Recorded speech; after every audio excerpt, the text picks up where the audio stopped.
ఇక్కడి రాతి గుహాలయాలు పల్లవ చక్రవర్తి మహేంద్రవర్మ క్రీశ 600 నుంచి 630 కాలంలో చెక్కబడి అనంతరం 7వ నుంచి 11వ శతాబ్దాల్లో చోళుల పరిరక్షణ పొందినట్టు స్థానిక శాసనాలు పరంపర సూచిస్తాయి. మహాబలిపురం గుహాల్లా ఏకశిలపై చెక్కబడిన ఈ దేవాలయాలు పల్లవ ద్రావిడ శైలికి సమానంగా కనిపిస్తాయి. భైరవకోనలో ఒకే కొండపై చెక్కిన శివుని 8 గుహాలయాలు ఉన్నాయి. వాటిలో 7 తూర్పు ముఖం, 1 ఉత్తర దిశను ఆశ్రయించి అందులో బ్రహ్మ, విష్ణు, శివ ఐక్యారాధన రూపాలు దర్శనమిస్తాయి. భైరవేశ్వరాలయం శిలపై 101 శివలింగాలు చెక్కబడ్డాయన్న విశేషం భక్తులను ఆశ్చర్యపరుస్తుంది.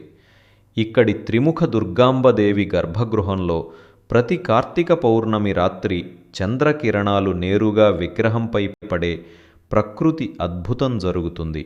ఇది దర్శించిన వారి మన్నెముద్రలా నిలిచే అనుభవం.